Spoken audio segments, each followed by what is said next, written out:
I wonder if there's a better way to reload while running backwards. I know.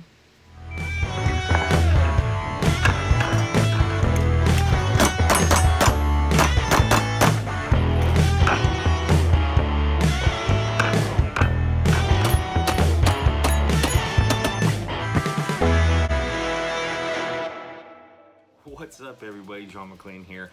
This episode of Making A Class, let's talk about reloading on the retreat. Okay, obviously reloads are important. However, when you're running up range, how you do it can kind of affect your time. However, most importantly, you need to do it safely. So I'm going to show you 3 examples of the way you can reload, and there are some moments in time where I may choose to do one versus the other. However, you will see that there is a difference in the times overall if you compare them side by side. And we're going to discuss why those differences are there and when I tend to use the certain reload techniques based on the stage presentation. So let's show you the 3 different types of reloads on the retreat, and then we'll go into a little bit more about when I use one versus the other.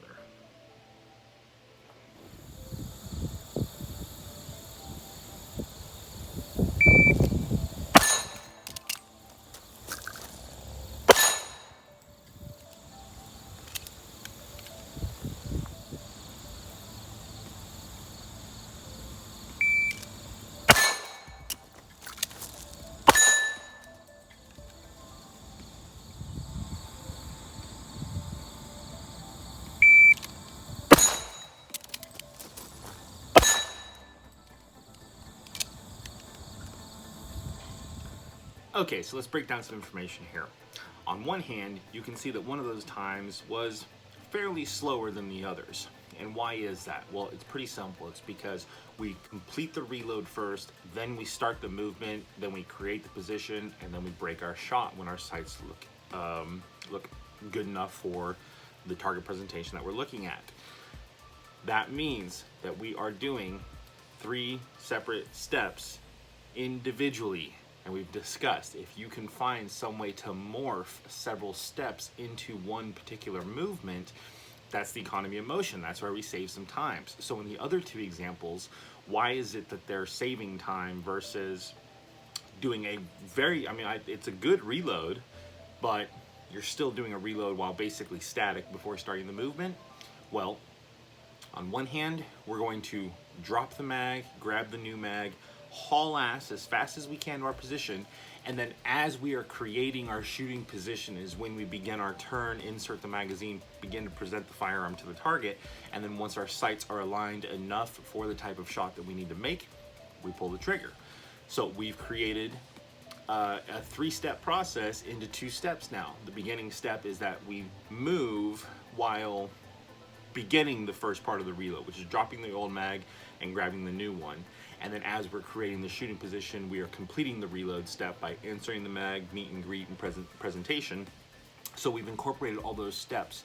Instead of it being 3 individual steps, it's kind of like 2.5-ish in a way. Then the other route is to go ahead and perform the reload as you're doing the movement.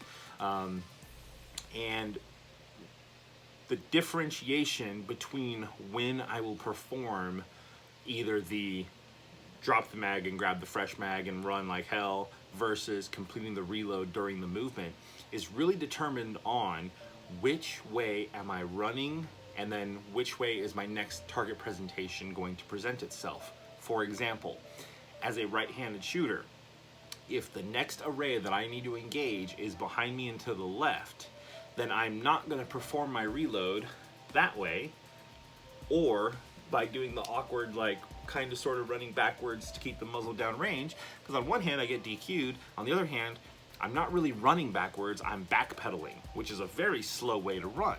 So when the next target presentation as a right-handed shooter is to the left, what I will do is then drop the mag, grab the fresh mag, run like hell, and then as I'm getting into my shooting position, insert the mag. Versus if my array that I'm going to be engaging is back and to my right, then I will go ahead and perform the reload as I run because my body is turned to get ready to engage those targets to the right. So that's where I determine which of the reloading techniques am I going to use on a course of fire. Okay, hope you guys found this information useful. Please make sure you like, subscribe, comment if you got any questions or anything like that. I really enjoyed making the series for you guys, and I hope that this information comes across very well. I hope it's clear, concise, and easy to understand. And most importantly, I hope you guys are going out there, practicing it, giving it a try yourself, and I hope to see you guys make an A-class, maybe even Master GM down the road. I'm John McClain. Thanks for tuning in. I hope that all these tips and tricks help you on your road to making A-class.